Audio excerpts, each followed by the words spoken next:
Hello, welcome back. Good evening. How are you? Hope you guys are doing great. I'm doing great. Bitcoin's on the rise a little bit right over here, breaking out of its little downtrend that it's got going on.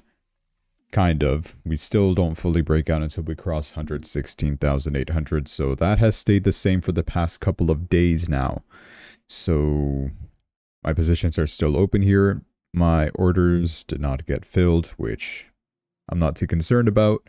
If we, get any weekend decay, I'm already talking about the weekend. That's crazy. But yeah, if we get any weekend decay, my order should get filled. Otherwise, this is just us lateralizing and nothing is really happening. So I'm not too concerned either way. RSI level is at 55. Not much of a change for Bitcoin. 112,000 is the current price. 0% movement for today. In terms of supports, of course, I already have my orders there, as you can already tell. 108,000 is where I have one. 104,600 is where I have my second order. Worst case scenario, of course, is 98,000. This is the make or break deal for this bull run, but it doesn't seem like we really want to continue lower. I mean, there's really no good reason why we should continue lower. We got a lot of good macroeconomic data. We had some GDP data coming out today. The only thing that could affect it is PCE data, but realistically, I think we already know what's going to happen. And this is all just trying to determine, are we going to get a rate cut for the month of September? The answer is yes. The percentage is very high still. Don't think it's changed at all. Maybe it did with this economic data. I haven't really checked. No, it's kind of remained the same. 86%. Last time I checked, it was like 88. So nothing really changed. I'll go ahead and talk about the economic data while we're at it. We had the GDP growth rate at 3.3%, so economy is doing much better than expected. We were hoping for a 3.1%. We got a 3.3%. The previous reading was pretty bad, 0.5% down. But, for this quarter, it seems to be fine. We're waiting mainly for a PCE price index that will help determine the inflation rate, excluding volatile prices such as energy and, well, energy, I guess. So that's what's going to be important. It's the Fed's preferred reading to help determine whether or not inflation is still a thing. I haven't looked at this, by the way. Natural gas should be selling off. We were expecting something higher. We got something lower, actually. Okay, no, it should be buying. It should be increasing. I did see natural gas price increases. Okay, just wanted to check that. Cool, good stuff. Yeah, really nothing much has changed for Bitcoin. I do have some other positions open. You'll probably tell. Open Pengu yesterday live. Aave is open as well. And Hyperliquid. This is just a bonus position. It's going to be closed in 24 hours. They gave me $100 bonus because of my trading volume, so there you go. I DCA'd another 250 into Stellar as well. Surprisingly, the only coin that has not really been rising compared to the rest. Solana is on a roll right now. Oh, hello, Blowing Chunks. You bought 27,000 worth of call options of Snowflake. Sold for 5k plus. If you held, you would have been up 220,000. Wow. Wow, Snowflake. I do recall that company. I don't know how it's been performing, though. And again, with the options thing, I'm not entirely well-versed in that. Oh, wow, look at this pump. I didn't notice that. What's it for? Why? Oh, good earnings, I suppose. Yeah. Yeah. Well, that's unfortunate. Yeah, you could have been making a lot more with that kind of a pump. Holy. Yeah, it happens, man. It sucks. Oh well. Good try though. That was pretty cool. That rise. What else do I got? I mean, Pepe is another play that I've also been doing, and Aptos is also there. That's about it, really. I'll go analyze the rest of the coins that we've got here. Ethereum still 4,472. I'm starting to, get hits of FOMO on Ethereum maybe soon. Might DCA around over here 4,300. Maybe. we'll see. If price does drop and I'm there and I'm like, you know what, fine, I'll give you some money, Ethereum. Although I don't really want to. I prefer to get it below 4,000, but I don't think we're going to see that realistically. So, yeah, might have to wait and see. Solana has been on a roll. It's been ripping much higher. We just hit another recent high a couple hours ago. 217 is our highest point. Current price is 213. I decided to put a stop loss here at least at $200. Might regret it, might not. It'll make me 500. Current profit is 887. This is about 900. I don't know if I would have been making 1,000 plus yet from here. And also, what's the deal with the funding fees? Look at Stellar's funding fees. It's much higher compared to Solana. Well, realistically, I have more money, so I guess that makes sense. The charge is based off a percentage of the total amount of money you put in. But we're clearly met with a resistance. 219 is the resistance for Solana, so I guess we're going to try to achieve a breakout of that. Maybe I'll sell in the 220s for Solana. I don't know. Or no, what am I doing? I should be holding on to this for a much longer time. It's stressful. I feel like, I don't know, like earlier this morning, for example, all of this was in the green, except for Bitcoin, but I wasn't too concerned about it. Everything was in the green. I'm like, oh, I might be too late. What if this just starts taking off right now? And I've still got a lot of cash on the side that I didn't get to, you know, make it grow. And that's why, part of the reason why I put some money in Aave and Hyperliquid. Also, I did something really stupid and risky this morning. Let me find it. Apparently didn't know you could switch to USDC over here. On Chainlink, I saw news about Chainlink, which we're going to discuss later on in the stream, about them getting involved with the government's economic data on chain.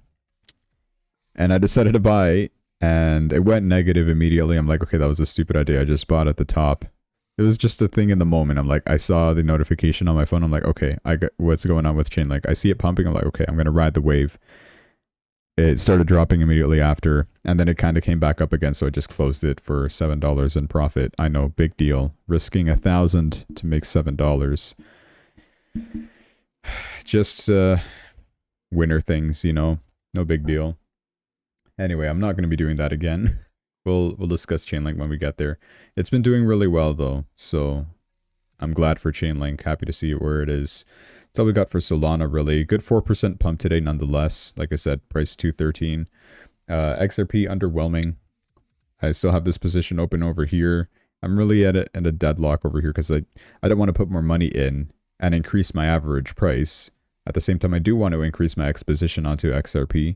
I did buy it at a good price at $2.85. Current price is $2.94. We've seen it flirt with $3 plus, right?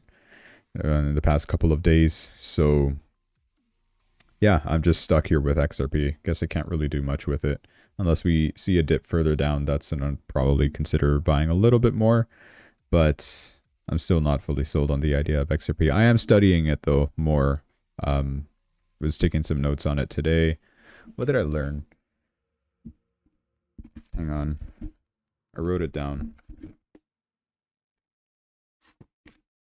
So apparently its white paper is older than Bitcoin's white paper itself. Founder of Ripple, Ryan Fogger, released his white paper on this Ripple project back in 2004 is what some people are saying.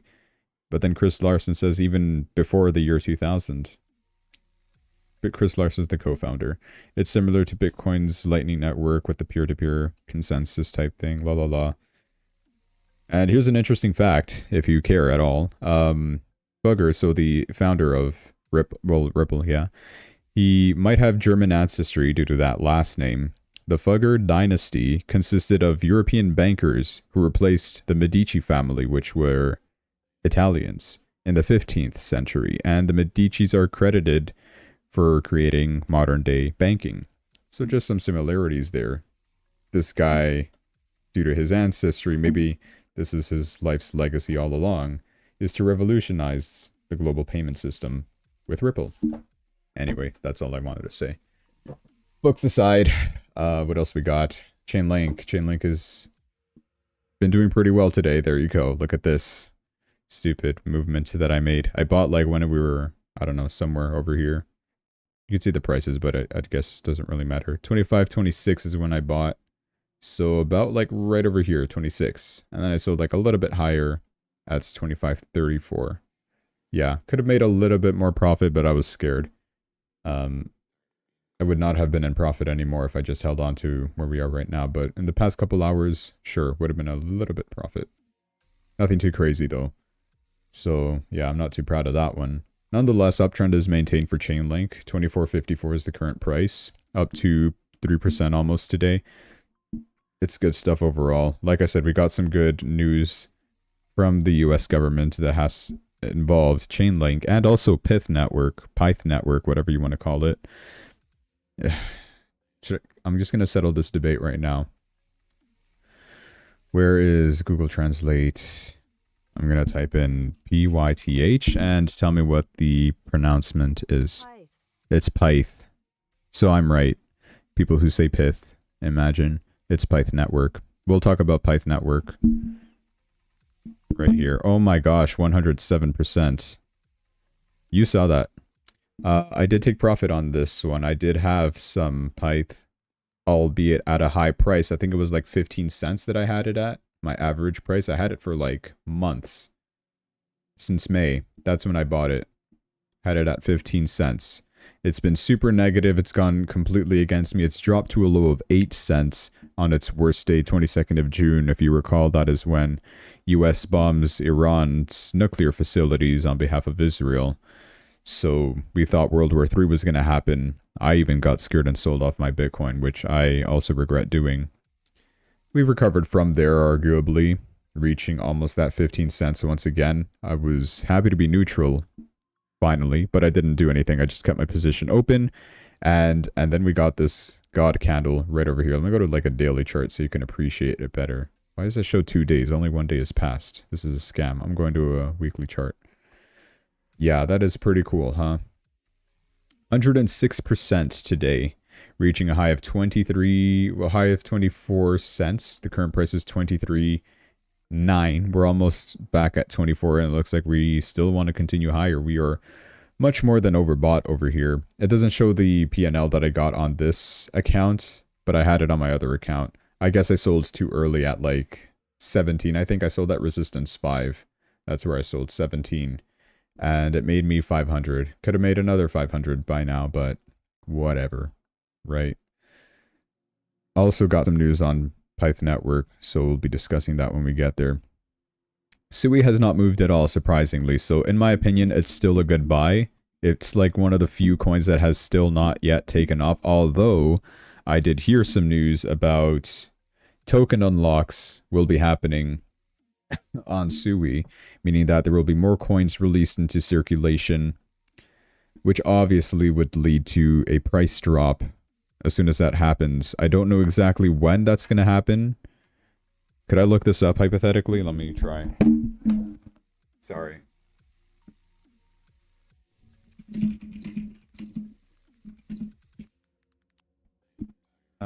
New. Try AI mode. No, leave me alone. Next to unlock September 1st. Okay, so same day as World Liberty Financial. And it's not just SUI. It is other coins as well. Aptos will be doing the same thing. I'm trying to remember off the top of my head. ZK Sync, I think. Oh gosh, I don't remember the rest. But there was a couple of coins ready to have some token unlocks. I guess we could just check this, right? This is literally a token unlocks website. What am I looking at?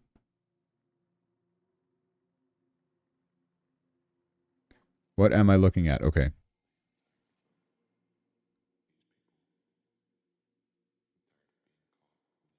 This is a lot of numbers and graphs and charts. I think I'm going to have to dedicate my own time to investigating this stuff. But yeah.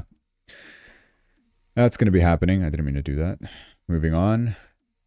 So still, nonetheless, I think we're at a good buy. Either here or if you really, really care about a good price, 333, 332. That level still remains, in my opinion. Possible good entries on SUI. Cardano still stuck at 84. Do I even wait or should I just buy? How much do I have in here? It doesn't tell me the amounts ever, which I hate. If I'm buying 1,826 Cardanos, all right, calculator time. 1826.18 at the price of 0.8204. That's that, and I'm using 3x leverage, so it's $500 I've put in here. I'll drop 250 like right now because it looks like it's at the bottom of this congestion zone. And I'm fine if this one gets hit and, well, oops, that's not what I wanted to do. But ultimately, if we do continue dropping below 75, that's where I put another like $1,000 trigger order. So I'm happy to drop 250 right over here. And I'm on USDC, yes. Okay, cool. Just to have something going on with Cardano because I don't want to be left in the dust, just in case. And I know it's not a lot, but it's something. I need to see money move so that I could get some reference in my brain as well. Litecoin also same deal. I think I've already covered it many times, but by an inch, I did not get this limit order filled. So whatever. Still have this one though. Making $4 on it. Not a lot of movement from Litecoin nonetheless. Downtrend still is there. Next support level. It's basically where I have my trigger order 106. I did call that 106, but it was, you know, with 69 cents instead of, well, I had 105.91. That's where I have my order. Thought it was the 106.66. It is what it is. Moving on, Stellar. It's also kind of congested at the bottom though. And you see how many times I've bought over here. I'm just trying to reduce my average price little by little. Dropping 250 every day is what I'm trying to do as long as this remains negative, because I do have a good feeling that Stellar can shoot up back to it. Not even 50. Like I have mine at 49. But for sure above 50, like that's absolutely possible. We've seen 52 before. And even before this recent pump, it's been at those highs as well. So I have a good feeling for Stellar. And this would make me 2,500 if we do reach. So I'm excited for that. We'll see what happens. In terms of a drop though, 25 cents. We've seen 20, below 20, 21. And 20 cents exact. I could continue DCAing, of course, if we do increase the drop. Like that liquidation price doesn't concern me. So I think we'll still be fine with Stellar. That's all I got for this. Cardano is what I just entered. Hyperliquid, we've seen a drop with Hyperliquid, and this is due to some news pertaining to Binance specifically. There was a new law that was just passed. I'm going to read it right now, since I probably have it here. The CFTC will be allowing U.S. citizens to trade on Binance and other foreign crypto exchanges. This new guidance applies to crypto exchanges giving foreign firms a pathway to operating in the United States. Pretty sure Binance is not allowed in US or something like that. At least it's limited access or something. I know it's not in Canada for sure. I've already tried. So that defeats the purpose of other decentralized exchanges, I would assume, right? Things like Hyperliquid. It's going to lose its customer base because people would go to something that they would trust more, such as Binance, right? The biggest crypto exchange that is out there. Binance is based in China. So there you go. Hyperliquid had a bit of a drop from this today. I think it's a bit oversold, in my opinion. I know it's not genuinely oversold. And I had this bonus position, so I'm like, I think the best bet right now is Hyperliquid. Easy turnaround for 24 hours. If considering all things go well, of course, with the economic data that we get tomorrow, that's what I'm still betting on. I think it'll still be fine. So that's the play I'm making. Other people are actually shorting Hype because of that. Like, why would anyone use Hyperliquid when they can just use, like, Binance, for example? So, yeah, that's the mentality, the thought process behind this move. Aave, I also decided to enter. It looked like it was in a good position at the support level 315. That's where I've bought it at. And I have another order ready down over here, averaging out these three lines. So it'll be genuinely oversold if we do reach that. But I do want exposition into Aave. It has to do with DeFi, lending, borrowing, crypto, etc. I think that's going to be big. So there we go. Pangu position still open there. Blue and Chunks and I both have our positions open here. It seems like it had no movement at all, so I'm not too concerned with this minuscule price drop. Pepe is still open for me. Perfect buy. Look at that. Am I just not a genius? Anyway, no, I bought over here 009 8382. Current price is at 10097. So $39 profit, whatever. What else do I got? Aptos. Aptos it's seen better days, but I still, managed to buy the bottoms. Still have, like, I've already gave my projection with Aptos multiple times, so I think it's pretty clear. I think we're pretty much bottomed out. It's not going to be that easy for it to drop much further. If it does, it's probably going to be due to those token unlocks as well. Like, I could also look that up. Hold on. Okay, that's September 11, actually. It's not too bad. Still happening in September, though. And by September... I don't know. When are we getting the Fed meeting again? September what? September 17? Yeah, September 17.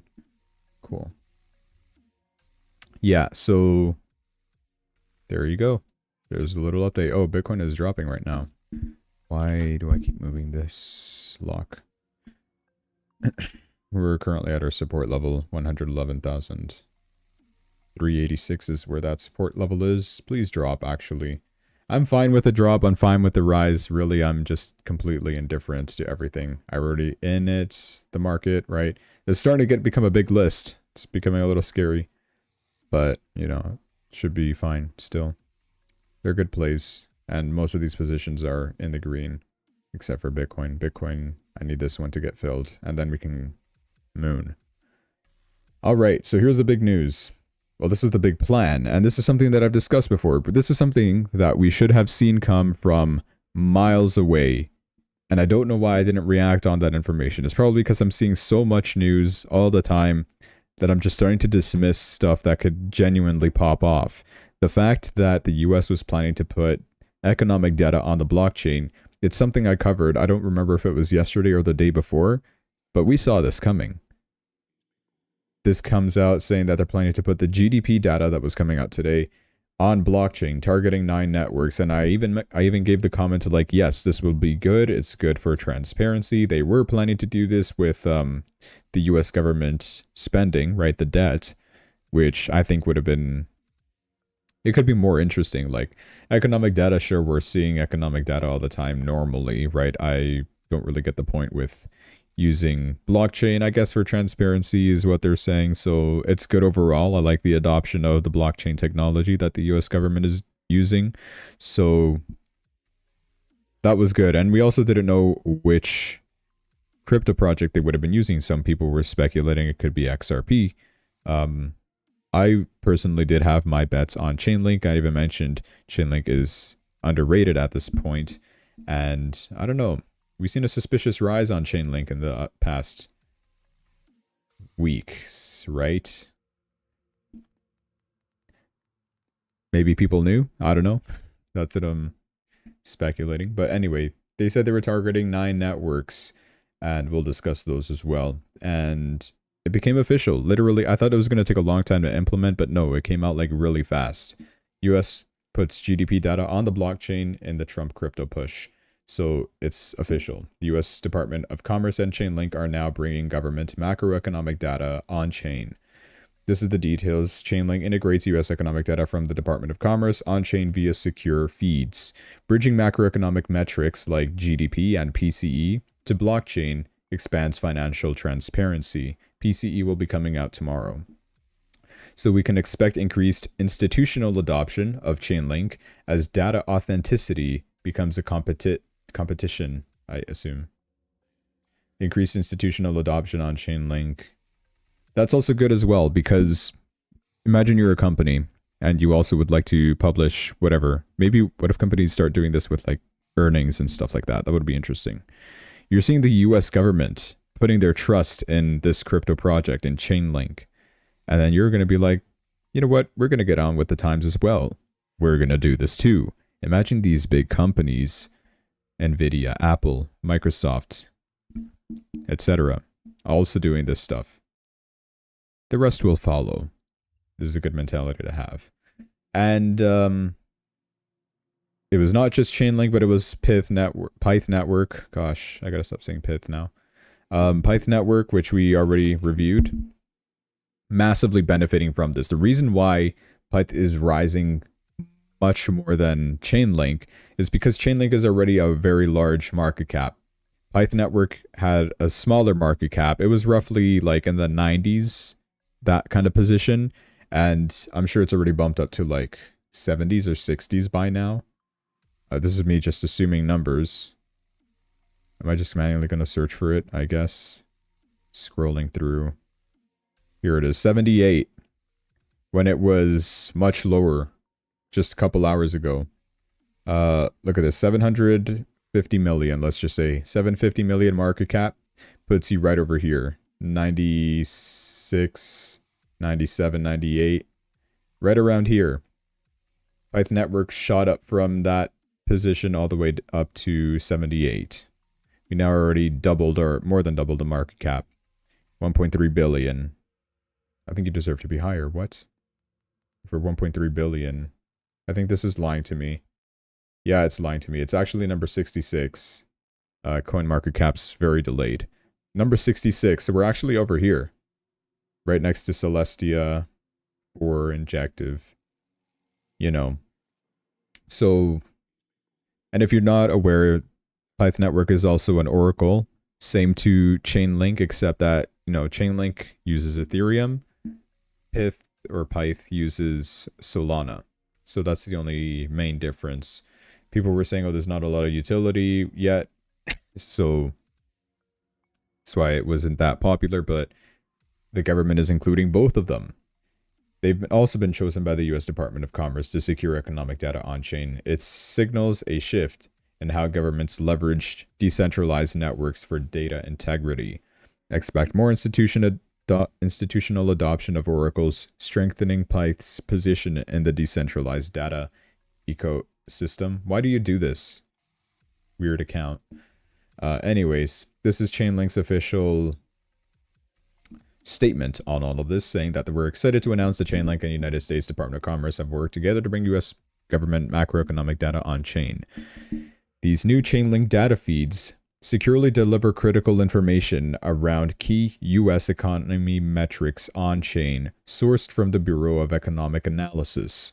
Metrics include the real gross domestic product, the GDP, personal consumption expenditures, the PCE price index, and real final sales to private domestic purchasers. Bringing key U.S. government data on-chain unlocks innovative use cases for blockchain markets, including automated trading strategies, increased composability of tokenized assets, issuance of new types of digital assets, real-time prediction markets for crowdsourced intelligence. That's stuff like Kalshi and Polymarket. Transparent dashboards powered by immutable data, DeFi protocol risk management based on macroeconomic factors. These datasets are updated monthly or quarterly as applicable, and are initially being made available across 10 blockchain ecosystems. They said 9, but now it's 10. So it's starting with, here are the important ones: Arbitrum, Avalanche, Coinbase, Botanix, Ethereum, Linea, Mantle, Optimism, Sonic, and zk-Sync. Support for additional blockchain networks can be incorporated over time based on user demand. So that's good as well. It's not just limited to these. This development builds upon Chainlink's accelerated work with the US government in 2025, including meeting with several key officials and regulators to make policy recommendations that are advancing the growth of the blockchain industry. So this is great overall. Makes me happy. Also, part of the reason why I mentioned like Chainlink is such an important crypto project, the fact that you're, the link between all these blockchains to provide the correct not economic data, but any sort of data, be it whatever you want. So it's really good. Developers can begin integrating these feeds today into their on-chain application by following the official documentation. Look at these guys putting the eyeballs emoji. So there we go. These are the good blockchains that have been implemented for this. Arbitrum, Avalanche, Base, Botanix. I never heard of Botanix. Never heard of Linea. The rest of them I have heard of. I heard Avalanche is not going to be that great though. I'm more optimistic for Sonic, you know what I'm saying? I've seen ZK Sync come up a lot more now. Of course, Ethereum it has to be there. Arbitrum I heard good stuff about as well, and Base I've also noticed it's pretty good. Especially for sending USDC over to centralized exchanges. Anyways. Also Polygon says it has nothing to do with Polygon, I don't think. I think they're just announcing the same stuff we already know, right? There's no mention of Polygon. Okay, now it's mentioning Solana, Tron, Stellar, Avalanche, Polygon, and Optimism. Okay, what?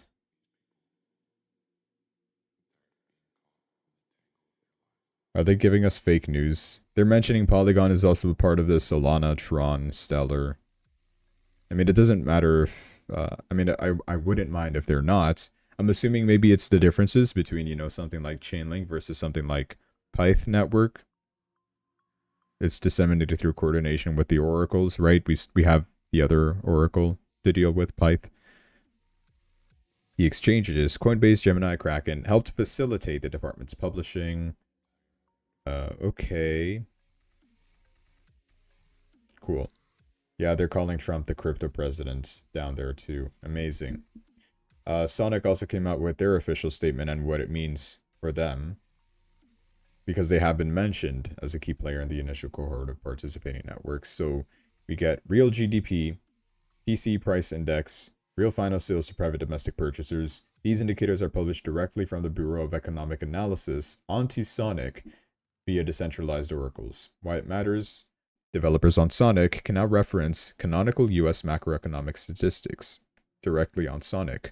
Verifiable, globally accessible, and composable across DeFi, RWAs, and payment rails, all on-chain. For on-chain financial products, this unlocks a new layer of innovation. Training models from GDP and inflation, structured products on US data, macro signals for lenders, and more. Essentially, US economic data now serves as building blocks for DeFi. This also strengthens Sonic's bridge to US traditional capital markets. By hosting official economic data, Sonic becomes a credible platform that positions us alongside the world's largest financial systems. Real-world adoption incoming. This is really crucial. Makes me really happy to hear. I did something to Sonic today. I think I just put a trigger order on it. And it requires USDT, that's why. We had a big, it was just a spike up in the price over here from that news earlier this morning. And, I mean, we're at 32 cents with Sonic right now. I put a trigger order down over here, 31 cents. And I'm not aping into Sonic yet, because of that vote thing that still is yet to pass September 1st. I'm really waiting on the results of that. It's to determine whether or not Sonic, well, people holding Sonic, I guess, are willing to get the project involved in United States, like possibly being part of treasuries, possibly, you know, raising funds. Of course, you're going to have to mint more tokens to do this. But they also have a burning mechanism that they plan long-term with enough use cases using, you know, a lot of users using the blockchain. It should erase all that inflation. And also for ETFs and stuff like that, whether or not people would be willing to release that. I think it's a step in the right direction. It's kind of needed so that the project can, you know, outshine other ones, have something that the rest aren't already doing. So I think it'll be good, but we need to wait for that approval first. It seems like they're already one step forward. We already saw them applying for stuff. Forget specifically what, but like the documentation is already there. So yeah. Bottom line, developers on Sonic now integrate US economic data such as GDP, inflation, and consumption into their contracts. It will help fuel next-gen lending, derivatives, and risk products. Lending has to do with Aave. And yeah, that's all. Historical day for decentralized data. Great. And On paper, Sonic is probably the best blockchain due to its transactions per second. But it does need that user base. It needs that popularity. This kind of stuff, getting involved with the United States government, can help with that, in my opinion. We also got some company, I guess, called American Bitcoin. Will be debuting on NASDAQ in September with Trump's sons and Hut 8 owning 98%. That's crazy. Hut 8 is some mining company, I think, for Bitcoin. Let me find their stock price. I do know that they have Hut 8 Corp. Let me see. Yeah, it operates as a Bitcoin miner that focuses on mining and provides digital assets mining, hosting, and managed infrastructure operations services. Founded in 2023 January in Miami, Florida. It's going up because of this news, the fact that they are working with Trump's sons to release another company, American Bitcoin. I'm assuming they're just going to buy Bitcoin and mine it. So there you go. Even Trump's sons, of course, we already know, very bullish on crypto in general. We have an update from Fed Governor Lisa Cook. She has now filed a lawsuit against President Trump, Jerome Powell, and the Federal Reserve Board. What is this woman trying to do? Anyways, she'll be gone soon. She'll be replaced with somebody willing to cut rates, or yeah, likely to get the rates cut. Powell is gone by May, June, so should be pretty good. I also wanted to talk about this. The Zach XBT looks like doing a 180 on the whole XRP Ripple project. And funnily enough, like I said, I'm studying Ripple project right now, and it's gotten me intrigued a little. Zach XBT, if you don't know, he's well known for busting scams, I guess, crypto scams, really. And, you know, he was the one who helped determine when Bybit got hacked and had all their Ethereum stolen, who was behind it. Zach XBT was the person who figured out, oh, I did all this, you know, cross-chain analysis and figured out it's the North Koreans. They are the ones behind the Bybit hack. And there's many other scenarios like that. What was it? There was, I think, that one time of this, the whole whale situation with the price manipulation part. He helped determine like who was behind it and things like that. I also think it was the Hayden Davis thing with the Libra scam. I think he was also part of that, like in the investigations, right? He came out with this statement on XRP saying that he will no longer assist the community, and he's calling it an exit liquidity for insiders. He said this, I do not currently assist the XRP community and will make fun of anyone that is if they send me a DM. People ask him, well, what did the XRP community did to you, bro? He said that Ripple holders provide nothing of value to the industry except exit liquidity for insiders. Thus, they are not worth supporting. Likewise with Cardano, Pulse Chain, and Hedera, etc. That is what he said. Wow, bold claim. He also mentioned, I guess a reply to this, the actual answer, due to the amount stolen, the best option. Okay, due to the amount stolen, you need a comma in there. The best option is to file an IC3 report and to trade exchanges. The Ripple Foundation is cheap and no longer funds public goods that provide guidance to their community, unlike other chains.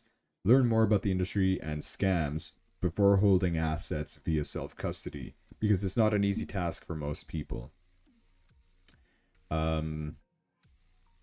This screenshot is here. We need an XRP ledger forensics group. If you lose XRP due to a scam, there is literally no one ready that can help freeze funds at exchanges or blacklist addresses in time. We have to figure this out. What's the pay? I might know someone.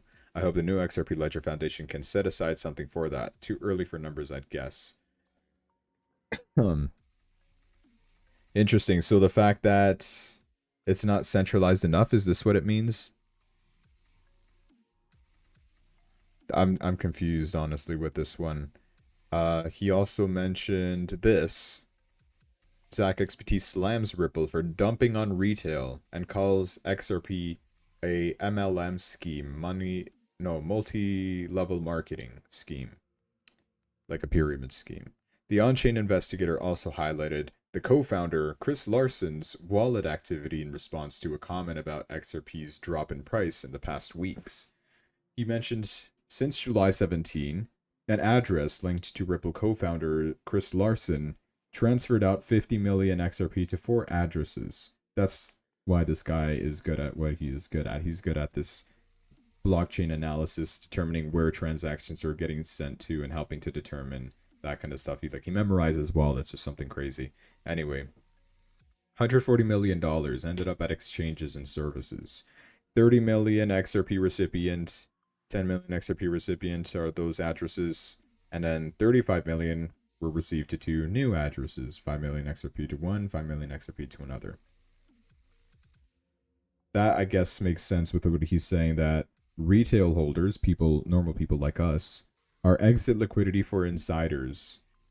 Insider, of course, being the co-founder himself, Chris Larson, seemingly taking profits, selling his XRP.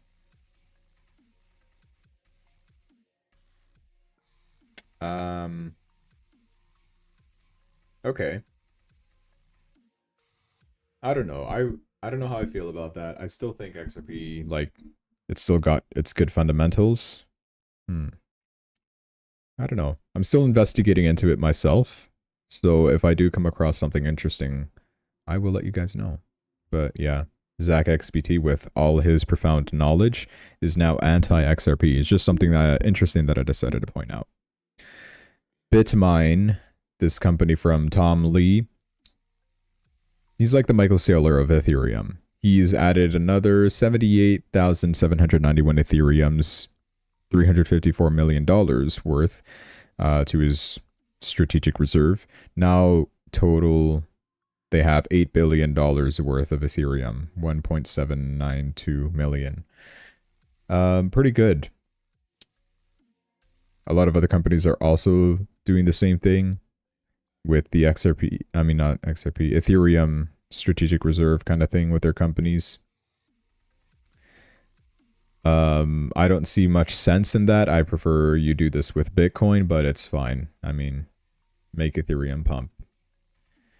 21 shares filed with the SEC to launch a SAY ETF. That is interesting. Did you guys know SAY means a fast whale or something like that? Yeah, funny. Cool. Good for SAY. Cracker Barrel, also we talked about Trump's comments on Cracker Barrel saying that, hey, go woke, go broke, undo the thing that you did. And it seems like they're listening now. They will be ending their funding for Pride events and remove woke propaganda from its site after the massive boycotting. I don't know if they're going to be changing their logo back. This is the old logo, right? Here's the facts. Thanks to this guy. He's really good. The facts, dude. Okay, no, what am I reading? Cracker Barrel removes DEI and Pride content from its website on August 28. That's today. So Cracker Barrel deleted a dedicated Pride page and scrubbed references to employee resource groups, including its LGBTQRSTUVWXYZ and DEI and belonging groups, from another part of its website. On behalf of Cracker Barrel's LGBTQ+ Alliance and DEIB team, why do they add a B acronym to this? Belonging. Diversity, equity, inclusion, and belonging. Whatever. I prefer DEI, but you do you. We want to celebrate you for being you. It is our greatest mission to ensure that pleasing people means all people.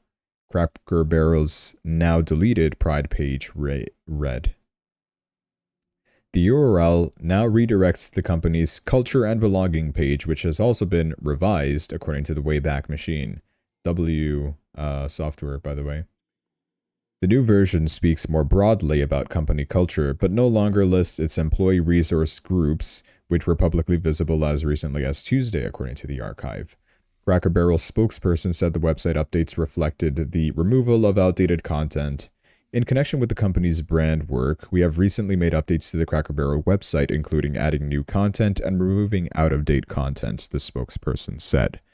Several months ago, the company also made changes to our business resource groups that now focus all sponsorships or events on our corporate giving initiatives, addressing food insecurity, supporting community needs through food, and reducing food waste. The website changes come after Cracker Barrel faced days of intense backlash, primarily from right-wing influencers, after the company unveiled a new minimalist logo last week, which got rid of an image of its famous barrel and old-timer figure. So that was a logo change. The controversy made it all the way to the Oval Office. On Tuesday, President Trump weighed in, agreeing that the company should revert to its old logo. The shares of Cracker Barrel, which we also discussed, the company's stock crashed. It ticked up earlier this week after the company scrapped its rebrand, but dropped once again on Thursday. That is today. So, yeah, there you go. That's the context behind Cracker Barrel. They have the new logo on here. This is the crash due to that DEI thing. It's recovered. I think it's recovered. We're fine. Cracker Barrel is doing good now, so congratulations. Go woke, go broke. Don't do that stuff, I guess. Lesson learned for companies. I mean, we also heard same thing with Jaguar. I don't know if you guys remember that. What was their slogan? It was like copy nothing or something like that. And they started showing like all these drag queens, and had nothing to do with the Jaguar cars that they were selling. It was literally just a trans show or something with a bunch of colors and sparkly stuff. I don't know. Not a lot of people liked it. The CEO had to step down, I think, because of it. But yeah, that's the motto. Go woke, go broke. So there you go. That's all the news I have for today. We're already off to great start with Cardano. I am dying. No, we're fine. It's just doing its own thing. What do I do with Solana? If this drops to 200, and it just starts rising again. I think I might even just remove this. No, I don't think I will. 900, there you go. Finally hit it. I want over 1,000 though. 262. What do I make on this? 2,119 at 262. I don't know, man. That's pretty far. No, it's not that bad, is it? This looks like a 1-to-3 risk-reward ratio type trade. Like a very longer term one. You know what I'm saying? Oh, I should be paying attention to it like this. But then where would my stop loss be? Toward my liquidation price? That's not even 1-to-1, is it? It's 1 to 1.5. What if I did based off of where my stop loss is? I know this is backwards, but just bear with me. I want to have a look at this. Yeah, that is almost a 1-to-3 risk reward ratio. That's what it looked like. Okay, cool. Anyway. Yep, so we're going to check what happens tomorrow if we get any change in the percentages because of the PCE data. 86%, we'll keep that in mind. And we're expecting a increase in inflation of 0.3%. If it comes back that inflation is not as big, so if it's less than 0.3%, should be good, because that means, you know, tariffs are not causing inflation and we're safe to cut rates because we shouldn't be worrying about inflation. But if inflation comes in a little too high, higher than the 0.3%, it's going to once again like make the Fed be like, okay, well, tariffs maybe are causing inflation, so maybe we should hold off for another month on cutting rates, and that's not going to be something that the markets would like to hear, so it's going to start crashing from there. Keep that in mind. I don't think that will happen though. Plus, we're getting this economic data on chain now, so there's no way to get, you know, the revised data, revised jobs numbers, things like that. Should be good now with this whole Chainlink Pyth partnership with the US government. That's really huge news, so I'm really happy to see that. All right. Yep, that is all for tonight then, guys. Thanks so much for watching. Hope you enjoyed. Make